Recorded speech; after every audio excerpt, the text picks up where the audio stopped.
State, where in a new video that almost feels like deja vu, the same group of 176 people who were kidnapped from the Woro community in Kayama local government area back in February are back, begging the public, the government, anyone really, to come to their rescue.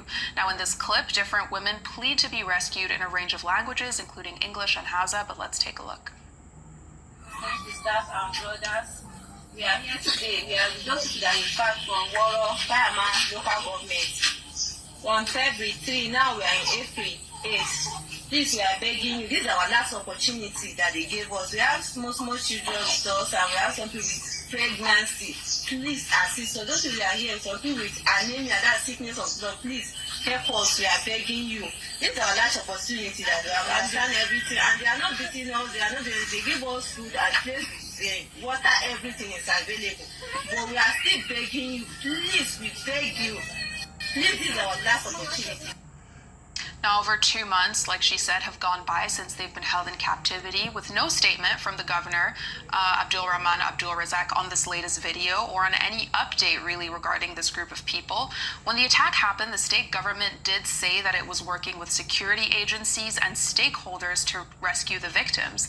And this comes as Kwara is now one of 23 states, and we have a map graphic. 23 states now on the do not travel list from the US, which have basically flagged different states across the country as being places where people should not go. This is now more than half of Nigeria, you know, in a state of disarray in Vimbai. I'll come to you on this story because, you know, I think something else that was interesting that the lady said was that there are pregnant women here, there are people living with anemia.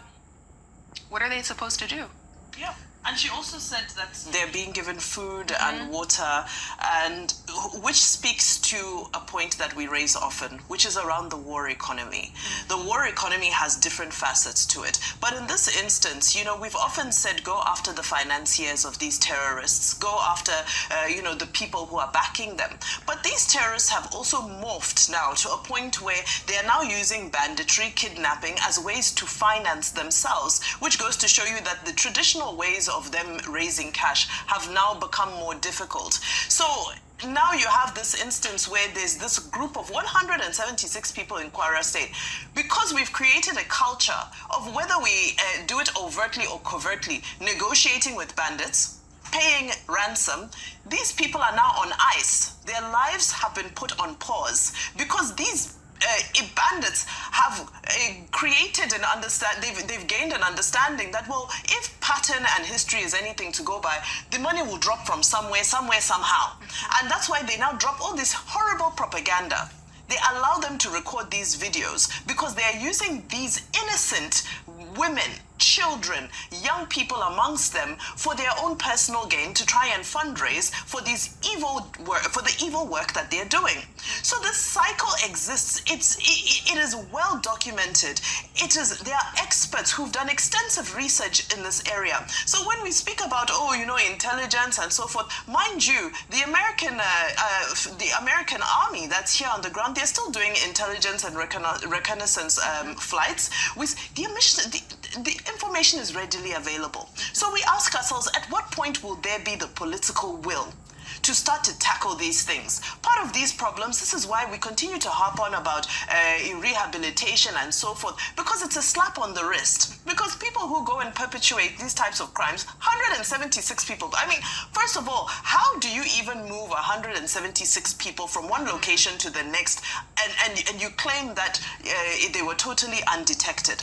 So this goes to the complicity that we talk about in all of this. And to now link it to the previous story around you know, what happened yesterday in Borno State and in other areas, you're now seeing this convergence that I always talk about, where ISWAP is now working with Boko Haram, they're now working with bandits, they're all just coming together because they realize that they're not not being met with the type of force that they deserve to be met with. So yes, when we speak about non-kinetic, they'll tell us various strategies around non-kinetic, but that non-kinetic now needs to include more arrests, more prosecutions, more convictions, people being put away, people actually suffering the consequences of these horrendous acts. Now, in the meantime, we're here pleading for these 176 people because of the precedent we've set. Does that mean that now somebody's going to have to, raise some type of amount of money to free these innocent people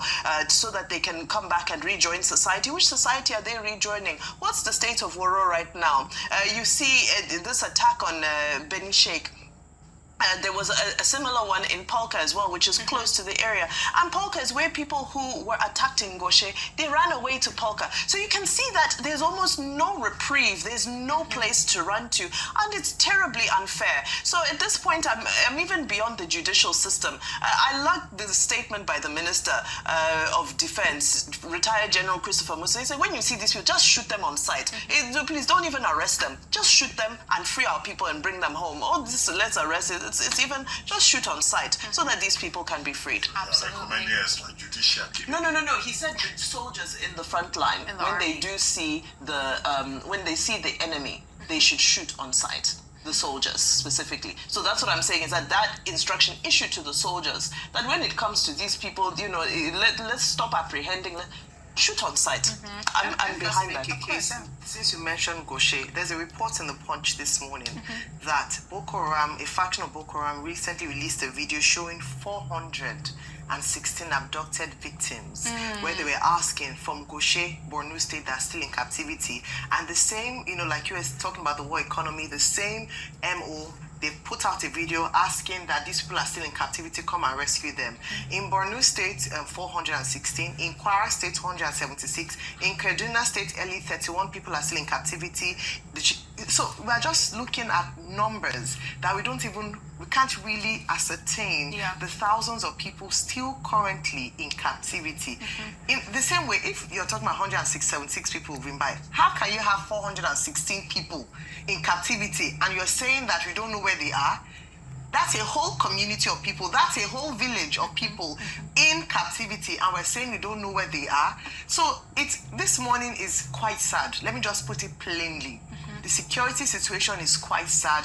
We can't color it any differently. I wish we could, and that's why I said that at a time, on one hand, the reason why we must highlight these stories is to trigger action and to encourage more response from the government. But on the other hand, we also want to ensure that we do not discourage our troops who are fighting out there and continue to fight. And that's why we keep on advocating for their welfare whilst they're alive and whilst, they're still dead. And I just want to raise up the fact that I was in the US during one Veteran Day, and the honor that they give to their servicemen, their military. Like literally, when you see a military man in office, people are horning, saying thank you for your service. They are in the queue in supermarkets. People excuse themselves for them to go forward or pay for them. They have welfare packages for education, health services for their children while they're still alive. So there's honor in service, so that even, because I want to believe that the day you sign up to the military, you almost know that you could pay the ultimate price. And that's why when we see stories like this, it's very sad. And we keep on using the platform to advocate for better welfare for them, and also even for us as Nigerians to honor these men in uniform. When we hear the stories, the human faces of these people who have family members, loved ones, who have a life and lost their lives, it's very sad. So the least we can do is to honor them. That's the least we can do. But the way to put it is that soldiering is a noble profession. Yes. And the nobility of that profession should be respected, preserved, and properly rewarded. Now, Vimba used the word complexity with the abduction of 176 persons in Woro. The rub of it is in that phrase, complexity of it. And it raises a number of questions. One, the desperation of these terrorist insurgents. Their impunity arising also from the seeming helplessness, ineffectuality of the Nigerian state. The second thing is, have they asked for ransom? The question is, I don't think so. Have they contacted the state government? I don't know. Have they contacted the affected families? I don't know. So they are projecting these 176 persons, children. If you are looking for an opportunity to